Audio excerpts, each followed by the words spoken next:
स्वागत आहे तुमचं अलकाराव किचनमध्ये. आज आपण बघतोय व्हेजिटेबल दम बिर्याणी. तर चला बघू. त्यासाठी बघा मी बासमती राईस घेतलेला आहे आणि 2-3 पाण्याने स्वच्छ धुवून आता आपण अर्ध्या तासासाठी भिजत ठेवणार आहोत. तर आपला तांदूळ भिजून होतोय तोपर्यंत असे पातळ उभे 2 कांदे मी चिरून घेतलेले आहे आणि हा कांदा आपण तेलामध्ये फ्राय करून घेणार आहोत. कांदा मस्त कुरकुरीत होईपर्यंत फ्राय करून घ्यायचा आहे. तर कांदा लवकर फ्राय होण्यासाठी आपण त्यामध्ये थोडंसं मीठ टाकून घेऊया. तर मीठ टाकल्यामुळं आपला कांदा लवकर फ्राय होतो आणि चांगला कुरकुरीत होतो. त्याच्यामुळं थोडंसं मीठ टाकायचं आणि हा कांदा आता 4-5 मिनिट चांगला फ्राय करून घ्यायचा आहे.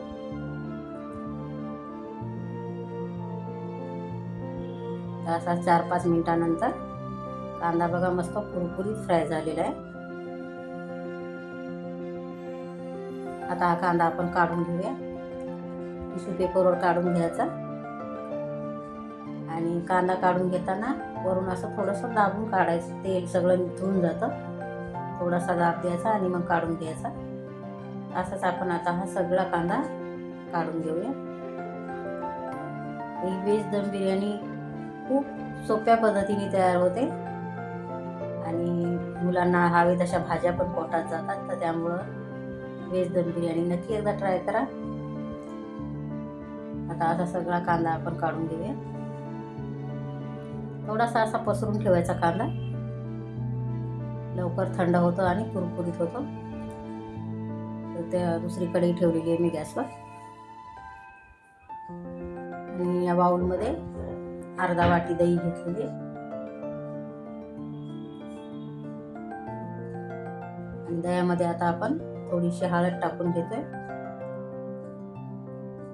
थोडासा लाल तिखट टाकायचा. काश्मीरी लाल मिरची पावडर थोडीशी टाकून घेऊया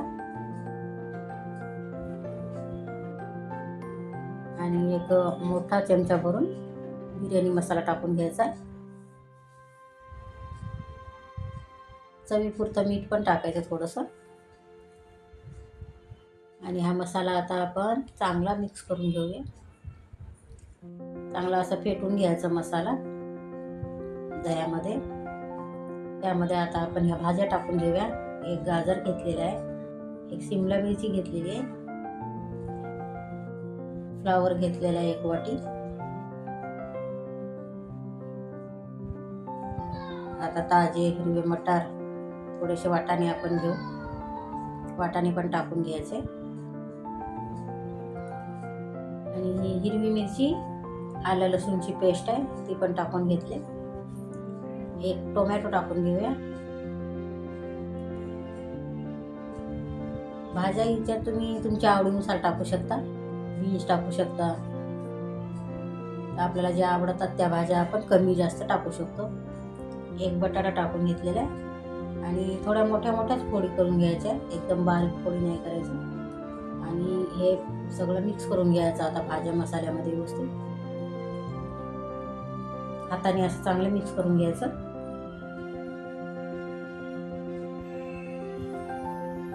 आता त्यामध्ये आपण थोडासा जो फ्राय केलेला कांदा आहे तो टाकून घेऊया. थोडासा कांदा आता टाकायचा ना, बाकीचा कांदा नंतर टाकायचा आपल्याला. थोडीशी पुदिन्याची पाने टाकलेली आणि थोडीशी कोथिंबीर टाकलेली आहे. पुदिन्याच्या पाण्यामुळं खूप छान टेस्ट येते. नक्की टाका आणि चांगलं परत एकदा मिक्स करून घ्यायचं आहे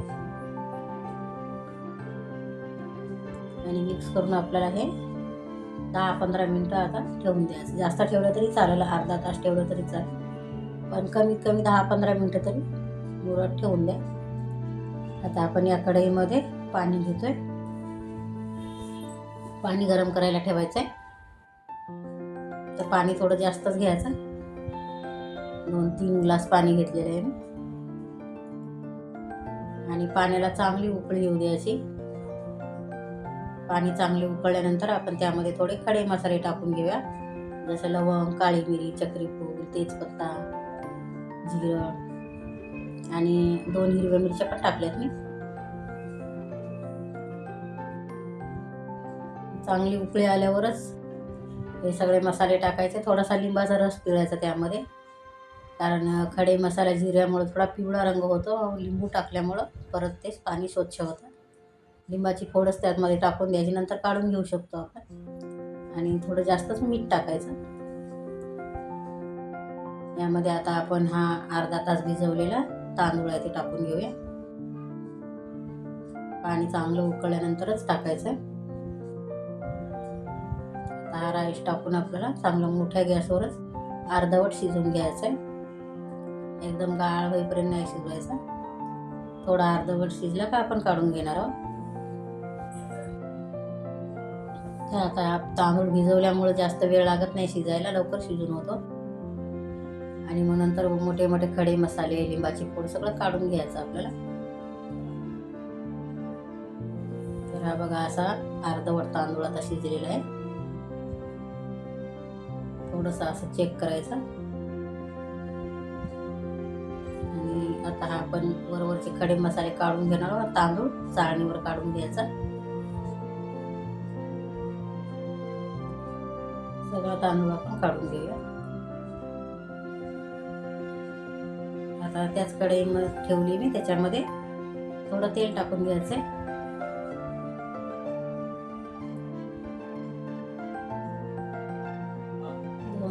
दोन पळ्या मी तेल टाकून घेतलेले. आणि त्यामध्ये आता परत आपण थोडे खडे मसाले टाकून घेणार आहोत. तेजपत्ता, दालचिनी, काळी मिरी, वेलची हे सगळं टाकून चांगलं फ्राय करायचं. आणि त्यामध्ये हे भाज्या आपण मॅरिनेट करून ठेवलेल्या आहे ते टाकून घ्यायच्या. 10-15 मिनिटानंतर भाज्या बघा व्यवस्थित मॅरिनेट झालेल्या आहे ते टाकून घ्यायचं आणि चांगलं तेलामध्ये मिक्स करायचं.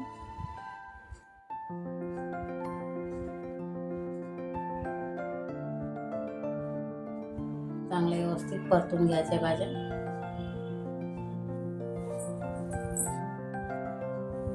झाकण ठेवून 5-6 मिनिटं आपण झाकण ठेवणार आहोत आता.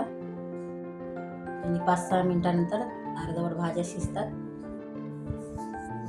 आता आपण बघू. तेव्हा भाज्या चांगल्या शिजलेल्या आहेत.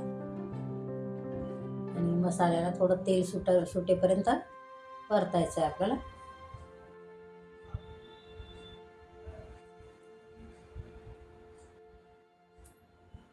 थोडंसं पाणी टाकते मी.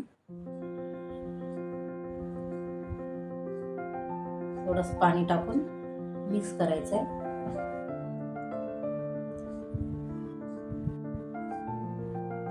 ही व्हेज दम बिर्याणी खूप सोप्या पद्धतीने तयार होते, लवकर तयार होते. आता त्याच्यावर आपण भाताचा लेयर टाकणार आहोत. असा सगळीकडून भाताचा लेयर टाकून घ्यायचा. आणि त्यावर पुदिना आणि कोथिंबीर टाकायची थोडीशी.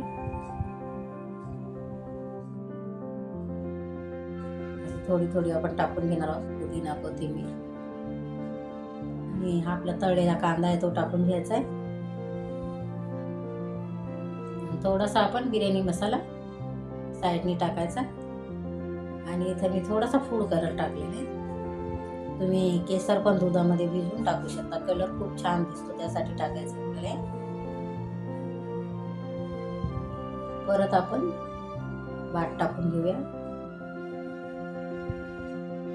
त्याच्यावर परत एक लेयर असा टाकून घ्यायचा तांदळाचा. आणि परत त्याच्यावर आपण पुदिना, कोथिंबीर, थोडासा बिर्याणी मसाला सगळं टाकून घ्यायचं. परत दिसायला खूप छान दिसतो आणि पुदिन्यामुळं खूप छान टेस्ट पण येते. थोडा तळलेला कांदा परत टाकायचा. परत थोडासा फूड कलर टाकलेला आहे मी. आणि आपण तूप टाकू शकतो साईडनी, असं तूप टाकून द्यायचं. आणि आता याच्यावर झाकण ठेवायचं. झाकण ठेवून आपण 10 मिनिट गॅसवर ठेवूया. आणि नंतर परत 10 मिनिट खाली तवा ठेवून तव्यावर ठेवायचं. आणि तिथे साईडला थोडंसं कणिक लावून घ्यायची, कारण वाफ नाही जाणार बाहेर म्हणून. आणि 15-20 मिनिटानंतर आपली छान बिर्याणी शिजलेली आहे. ही कणिक आता अशी थोडी सुकली का समजायचं आपली बिर्याणी रेडी आहे. तर बघा किती छान शिजलेला आहे भात आणि छान बिर्याणी तयार झालेली आहे. बिर्याणी सर्व करताना असं खालून मसाला हे भाज्या घेऊन सर्व करायची. तर खूप छान बिर्याणी झालेली आहे आपली रेडी. आता आपण काढून घेतलेली आहे. व्हिडिओ आवडला असेल तर लाईक करा, चॅनेलवर नवीन असाल तर सबस्क्राईब करा. थँक्यू.